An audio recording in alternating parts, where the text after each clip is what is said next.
Hey, Seth David here from the world-famous Nerd Enterprises Incorporated, and in this edition of Nerd's Guide to the Galaxy, I want to show you how you can very quickly use Snagit and Bublup to present a QuickBooks Online tutorial. Now, a little background, a little context, and this happens to me all the time. Got a comment from somebody here on YouTube, and this is part of a bigger conversation where he's asking for help. He can't figure out how to turn on the locations drop down in QuickBooks Online. I had confirmed that you need to be in the right version of QuickBooks Online, meaning not all of them include this feature. From his response, I'm on the web version. I'm not sure he's that clear on what I meant. And you get this a lot. You can't judge because he doesn't know what he doesn't know. And he's probably not an accountant, so he doesn't realize that there's different versions of QuickBooks Online, and I didn't make that clear. So what I'm going to do for him now is I just want to grab a couple of quick screenshots from QuickBooks Online to walk through the couple of steps to give him very clear context. I could do a quick video. I think this is easier than asking somebody to watch a video to give them a few screenshots that they can step through while they're clicking through the screens on their own.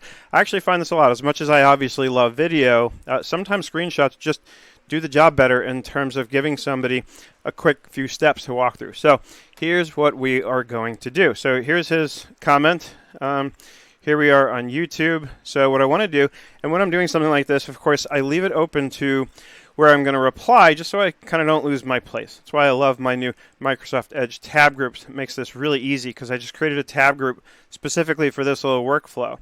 And I'm here in QuickBooks Online in my bulletproof bookkeeping company. And what I'm going to do is I want to step through right from the beginning. Let's assume he knows nothing about where to go, what to do. So he logs into QuickBooks Online. He's looking at a screen that looks something like this. So I'm going to click on this, and I'm going to move my mouse over to here where it says Accountant Settings. And I'll click or tap the print screen option on my keyboard. I have that configured as the hotkey for Snagit to come in and grab the screenshot. So then let's just kind of narrow things down. And there it is. Okay, and then in Snagit, I'm going to do a couple of quick edits just to highlight the fact that you have to click up there and then click over here. So let's take care of that. Bring this onto my smaller screen. As my little sort of trademark, I always like to put this effect on things. And I have some things marked in my favorites here that I like to use frequently, right? So we'll use the yellow highlight to show him that's where he needs to click. Maybe I'll even grab the arrow and point to it, right? And then for this guy, I'll just take the finger pointer thing, and because the one that's there from my screenshot is not as easy to see. And then I like to kind of make sure I cover the original one just so it doesn't look weird or confusing. Okay, and then I'm just going to save this in a folder real quick, save as, and I'll just stick it right here in my drive folder, and I'll call it Settings, Account, and Settings, and save. And now we're ready to grab the second screenshot, right? So now I'll click through. And over here, I'm going to go to Advanced, right? Because I can show him all this in one screenshot. I don't have to do every little individual thing. I click through as far as I can go without losing his place, right? So I can even go right down to here and then location label, right? Because I want to show him that, you can name this differently, and that way he understands when I go to the last screenshot, which is, the next and the last one, he can see when the drop-down is called property, why it's being called property and not location division or any one of these other options, right? So I'm going to leave all this selected, print screen button on my keyboard, right? And I don't bother resizing it until after, so it went to grab my whole screen here. I just click to confirm that. I personally find it easier to resize it this way. And then we're going to bring that in. Bring this down. It's important not to lose context. Remember, he may not be familiar with these screens at all. So I'm going to give him as much room as I need to. I don't need all this stuff on the right. Mainly what I need to show him is that once he's clicked through, he needs to go to Advanced, and then he needs to find this section here, right? So that looks like enough. I'm going to confirm the screenshot on my other screen. Again, let's go to Effects, put that effect on it, and then let's see what we can do. When you click on effects, this is like a little Snagit bug I've noticed. I can't get back to the favorites unless I click on something else and then back to favorites again. Just a little, it's been like that for many versions of Snagit. So anyway, now we want to point out that he has to go to advanced once he's here. So we'll start from account and settings because that's what he just clicked into. Go to advanced, right?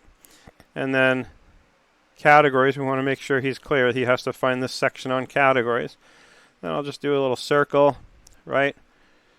Track locations needs to be on, and then he needs to choose his property, his location label, right?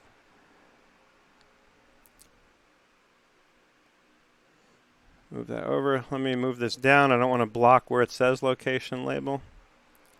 Right? These little details can make a lot of difference. And then save as, right? So this is settings, location label. That's good enough for government work. And then we have one last screenshot to grab for him, which is going to be the example of where he will now see that drop down, let's say when he's recording an expense. So I'll click new, expense. I'm going to skip past the part of showing him how to do that. I'm going to assume he knows that much. Over here I have where it says store, which is weird because I thought I had it changed to property. So let's go back, account and settings. And we'll go to advanced and confirm. Maybe I didn't save it. Property, save. That's a little weird thing about this dialog. When you're in the settings area, you have to click save. Otherwise it doesn't keep it.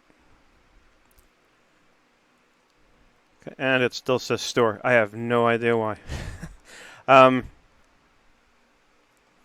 Yeah, no idea why. Let me refresh my screen.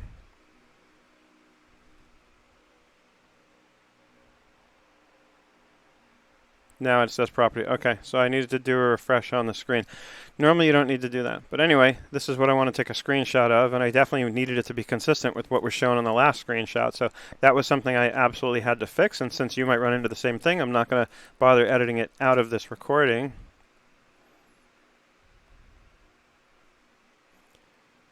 And again, I don't need all of it. I just need to show him enough to see where that property drop down is going to be, right? Bring that up. And again, I'll do my effect and click away, click on favorites, right? And of course, we can use a box this time to highlight where the property thing is, right? And then I'll even give them the little clicky thing, right, to show you click the drop down. And file save as expense property. Okay, almost done. Right, that's the hard part, is creating the screenshots with Snagit. Done with that.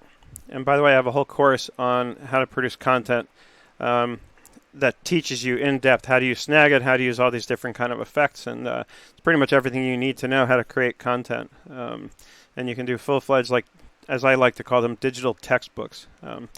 So now we're going to go to Bublup. I've already taken the time to create a folder in Bublup. I've got many videos on Bublup, so if you're not familiar with it, just Google it or go into my blog and search Bublup, and you'll see my videos on it. I did a whole full-length webinar recently on this, so plenty of resources to get familiar with Bublup, and I would encourage you to do it.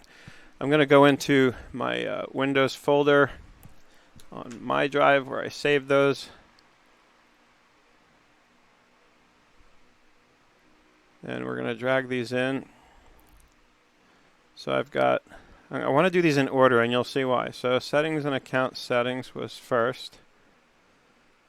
Just dragging them in from Windows. Very easy. Then settings and location label was next, and expense property was next. Okay, then we're going to sort these based on the order they were created. Or I can just manually do it, right? So we want settings and account settings was first. So I'm just dragging them. Okay, then settings location label, then expense property.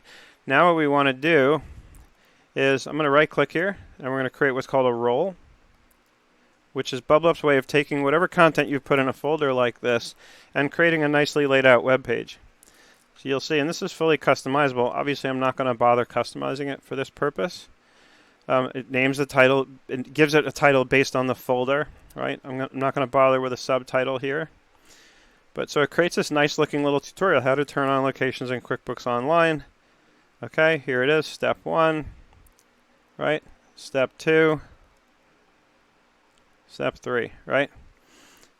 So now I'm just going to click share, copy shareable link, back to YouTube. So I'm just going to clarify, depending which version of QBO you have, you may or may not have this feature. If you do, these steps will show you how to turn on the feature. Colon, paste the link, and reply. And of course, I'm going to confirm by clicking on it that it's going to work, right? And sure enough, there it is. So this should solve his problem. And so as I was explaining this to you, it took me less than 10 minutes to do this. Obviously, if I wasn't slowing down to explain it, I'd be done in less than 5. And this creates a really nice experience for my YouTube subscriber who, look, let's face it, the better experience I can give people when they're asking me questions, commenting on my videos, the more likely it is they're either going to want to hire me for stuff or refer people who need to hire me for stuff, right? And at the end of the day, obviously, you know, rule number 1 is we just help people get whatever they want. But rule number 2 is the back of that is the hope that at some point it might generate some business for us, right? And so the best way to generate business out of doing something like this is, you know, caring enough to try and make it as easy as you can for somebody. And ultimately, this is, I think of somebody like this on YouTube as like a client, as somebody who is sort of in my care. And to that end, I want to make it as easy as I possibly can for them.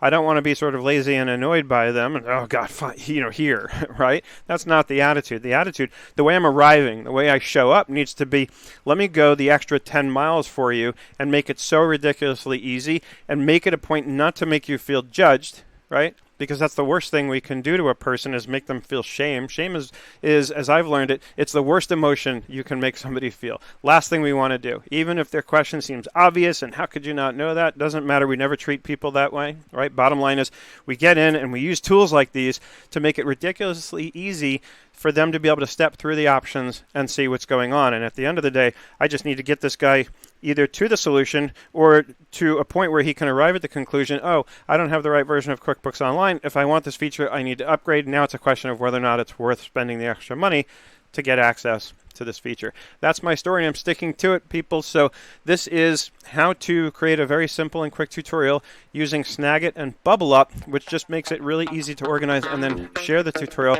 with anybody you want to on the web.